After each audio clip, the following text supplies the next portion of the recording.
Hey there, Sharon Horne-Ellstrom here. Welcome to day 141 of our BU 365-day challenge. Do one thing every day that improves us. This month, the month of May, this segment we're focusing on the area and aspect of our life framework is the financial area and aspect of our life, financial well-being, and everything that entails and everything it means to you. Because this challenge is all about getting to know ourselves better, understanding what and how things impact us in the different areas and aspects of our life, and then what we can do about it. Every day, one little thing is all we're going to do, one little action step.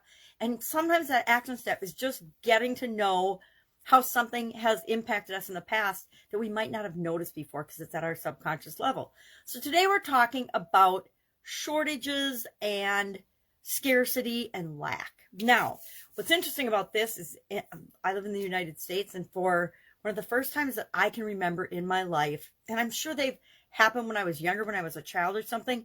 For the most part, I have gone through my life without there being any shortages, literal economic shortages. You know, if we learn in economics that as demand for a product or service goes up, the supply goes down, prices go up, inflation.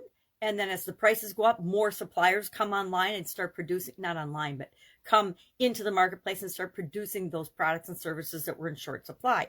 Yet, sometimes for political reasons, shortages are created on an artificial and purposeful basis, right? To control the masses. And we had never really seen this on a scale in the United States until recently. And it's been happening with alarming regularity to maintain control by a bunch of politicians that have had control for a long time, and then want to keep people in fear and desperation. Because what does a shortage or a lack of something do in our lives? It makes us afraid. It makes us feel scared. Think of the poor moms right now that are being impacted by the baby formula shortage. If you're a woman and a mom, which I am, I breastfed my son for a little bit, but work made it really impossible. It was like one of those situations.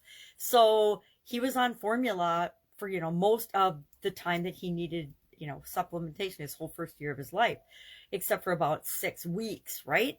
My daughter, on the other hand, I breastfed her the whole time.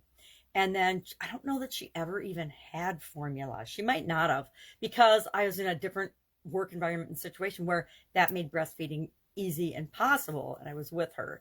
So I think maybe I only breastfed her 8 months, and then so she might have had a little formula, but it's 27 years ago, so I don't even remember back then. But I know that lots of women can't or don't choose to breastfeed, and they depend on baby formula. Fortunately, my granddaughter is just over a year old and done with baby formula.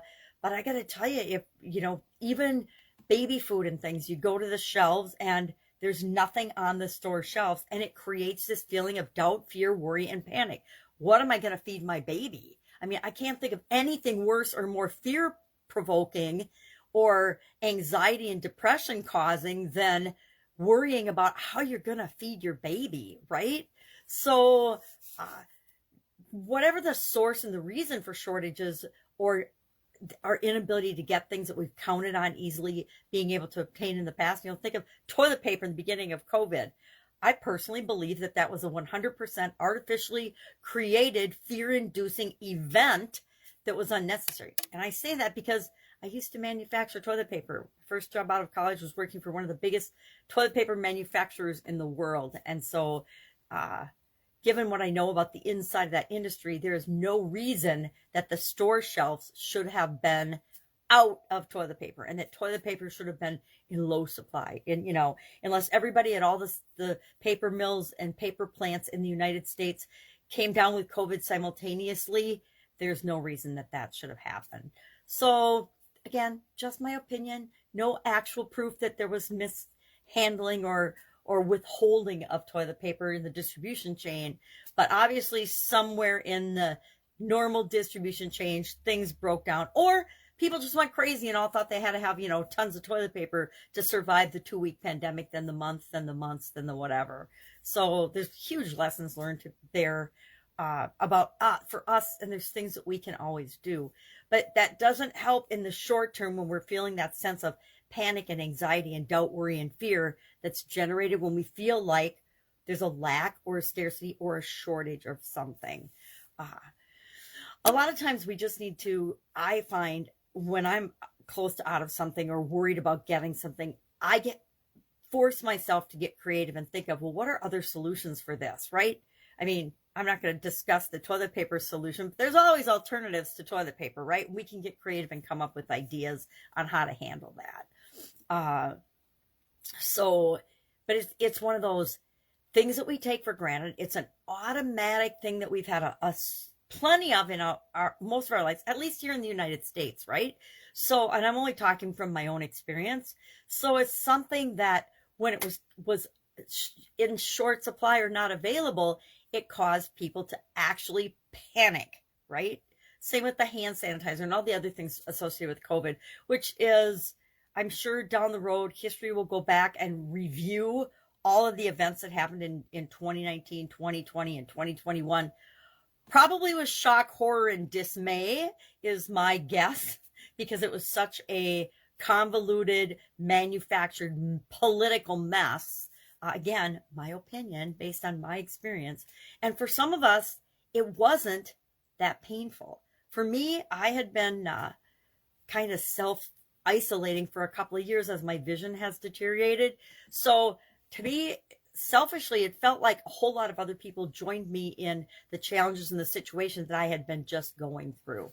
I know that seems weird, but I think that's what helped prepare me for COVID. And then I realized I can't just sit here and do nothing. I need to do something. So I created the Get Up and Go challenge, which is, kind of enrolled into this challenge. So today, all we're going to think about and share in the comments, we're going to think about our experiences, our personal experiences, nobody else's experiences, nothing that's going on in other countries or other parts of the world, our own personal experiences, because those are the ones that really matter. When have we experienced the feelings and the emotions and the thoughts and the beliefs of shortages and scarcity and lack? And then we're just going to share one thing in the comments below, and one thing that we've experienced a shortage or a lack of. I would think for a lot of people, it's been toilet paper was the first time in our lives we really had a lack or a shortage of something we couldn't get our hands on that we were used to getting our hands on. And since the pandemic, lots of things on store shelves have been missing, right? So it's been kind of this trickle effect. When you shut down your economy for months on end and you shut down entire industries and businesses, it takes a little time to get that engine rolling again.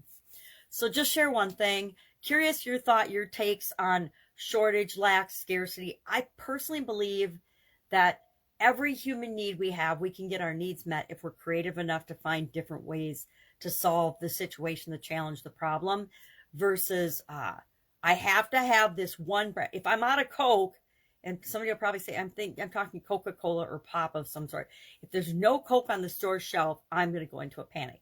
That is a 100% self-created, artificial desire, not a true shortage of a product or service. If we're dependent on one brand or one source of something, we can get into trouble. I found that in business. I had one supplier for a lot of the raw materials in my manufacturing business, and that person committed suicide, totally blew up their business when that happened, and I couldn't get I did figure out, there's always alternate sources, creativity, right? How to continue to run and operate. But I also learned a huge lesson that it's up to me to plan and prepare and have contingency plans and backup plans, especially in my business. Like, well, if I do that in my business, why wouldn't I do that in my life? So things that I ever think might be a concern that I run out of. And I actually have had to go further along the lines of this with my vision. I don't drive. I haven't driven for a couple of years now because it wouldn't be safe. And so I have backups of certain things that I know are important to me. And if I run out of it, it's going to frustrate me or stress me out, certain types of makeup or something, or, milk, the staples, milk, butter, eggs, and I don't drink milk, but things like that. I want to make sure I have them on hand and a backup on hand so that if I can't get to the store, or I don't have somebody to get to the store for me, if I don't feel like walking to the store and carrying everything home. But now that COVID, one of the benefits of that is we can get, delivery right to our house, right to our front door of just about anything we can imagine. And so with every bad thing that happens, there's always some good things that happen out of that. All right, I've been rambling enough. Have an awesome day. Any questions, any comments, any concerns, anything I can help you with. All we're doing today is thinking about what freaks us out and causes us stress or anxiety if we can't get our hands on it. And it could be anything. I used to be that way with caramels. If I didn't have caramels in the house, I was, I'm going through a phase where I'm not eating sweets and things right now for a little while, just to try to reboot my metabolism. But if I didn't have caramels in the house, I'd be like, I need caramels in the house. I have to always have caramels in the house. What a ridiculous thing, right? All right, have an awesome day. I will be with you tomorrow.